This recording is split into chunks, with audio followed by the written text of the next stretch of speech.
11 जनवरी 2013 मेरठ, उत्तर प्रदेश। सर्दियों का मौसम था। दोपहर के तकरीबन 12 बज रहे थे। मेरठ के नौचंदी पुलिस थाने में रोज की तरह काम चल रहा था। कुछ फरियाद अपनी फरियाद लेकर थाने में मौजूद थे। तभी थाने के फोन की घंटी बज उठती है।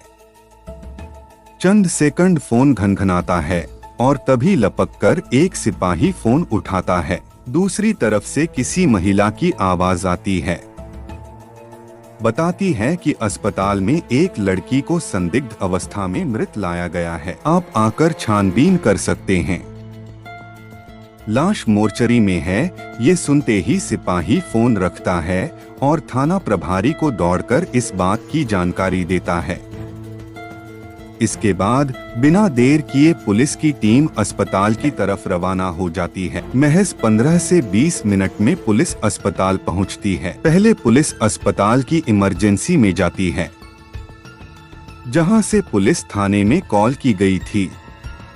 फिर पुलिस की टीम मोर्चरी पहुंचती है, जहां पुलिस के सामने थे एक लड़की की लाश, जिसकी उम्र करीब 23 साल थी। लड़की का नाम प्रीति था। वो मेरठ के शास्त्री नगर की रहने वाली थी। पुलिस सबसे पहले लाश का मुआयना करने वाले डॉक्टरों से बात करती है। अस्पताल में उस वक्त ड्यूटी पर तैनात डॉक्टर पुलिस को बताते हैं कि ऐसा लग रहा है कि लड़की का कत्ल उसका मुंह दबाकर किया गया है। बाकी पूरी जानकारी पोस्टमार्टम के बाद ही मिलेगी।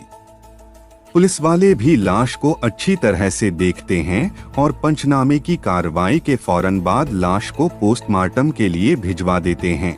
इसके बाद पुलिस लड़की के बारे में और जानकारी जुटाती है। छानबीन शुरू करते ही पुलिस को पता चलता है कि उसकी लाश उसी के घर के बाथरूम में मिली थी। उसका सिर एक पानी से भरे प्लास्टिक टब में डूबा हुआ था।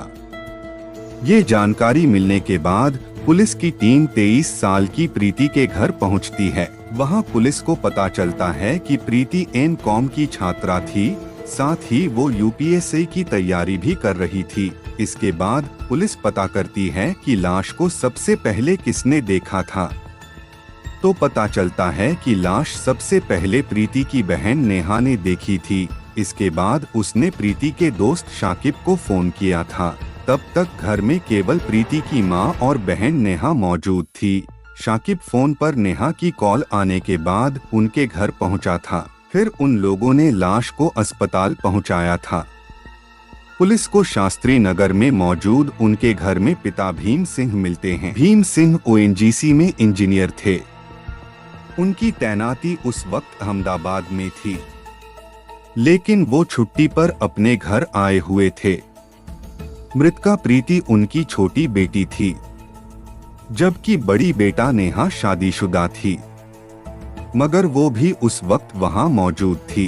भीम सिंह उस दिन पुलिस की मौजूदगी में मीडिया को बयान देते हुए बताते हैं कि बाथरूम के हालात देखकर ऐसा लग रहा था कि उनकी बेटी अपने कमरे के बाथरूम में किसी हादसे का शिकार हो गई है। वो पुलिस को भी अपना यही बयान दर्ज कराते हैं। इस दौरान पुलिस प्रीति के पूरे घर की छानबीन करती है। बाथरूम से सुराग और सबूत जुटाने की कवायद की जाती है। फोरेंसिक टीम के लोगों की मदद भी ली जाती है, मगर वहां से पुलिस को ना तो कोई सुराग मिलता और ना ही सबूत। बस पुलिस के पास होता है वो प्लास्टिक का टब जिसमें प्रीति का सिर डूबा हुआ था।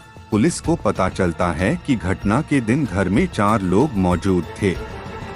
प्रीति के पिता भीम सिंह, मां शशिबाला, बहन नेहा और चौथा शाकिब यानी प्रीति का दोस्त। छानबीन और पूछताछ में पुलिस को ये भी पता चलता है कि प्रीति का दोस्त शाकिब पहले कभी प्रीति की बहन नेहा का दोस्त हुआ करता था, लेकिन नेहा की शादी हो जाने के बाद उसकी दोस्ती प्रीति से हो गई थी।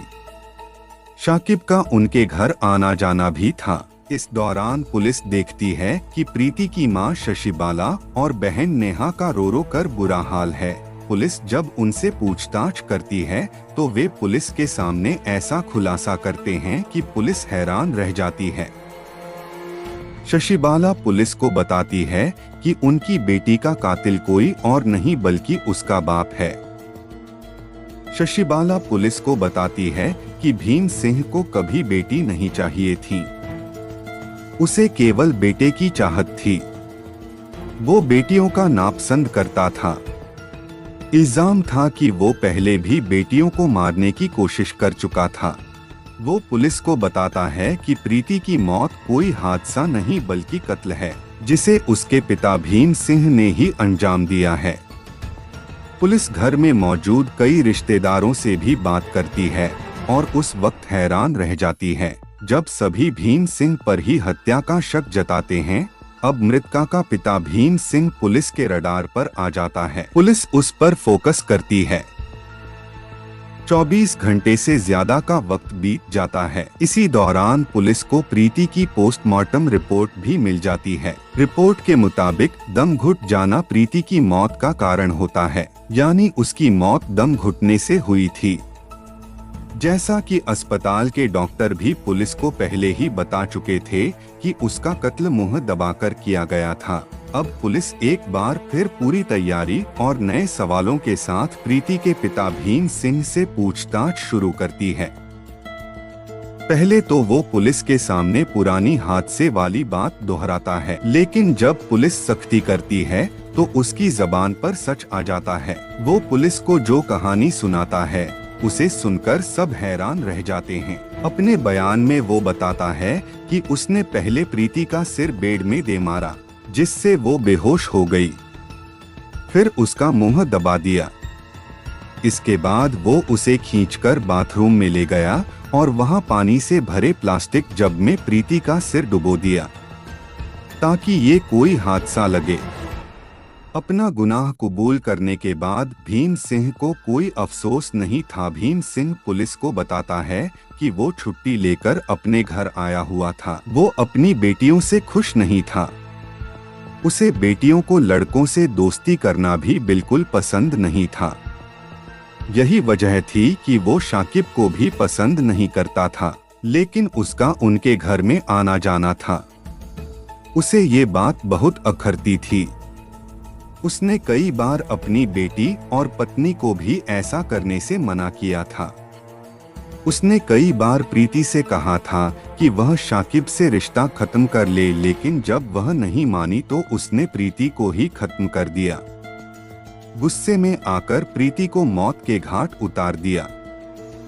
भीम सिंह का इकबालिया बयान उसके इरादों को दर्शा रहा था। इसके बाद पुलिस ने तमाम पहलुओं और भीम सिंह के बयान की तस्दीक की और फिर 14 जनवरी 2013 को इस मामले का खुलासा किया, जिसे जानकर हर कोई हैरान था।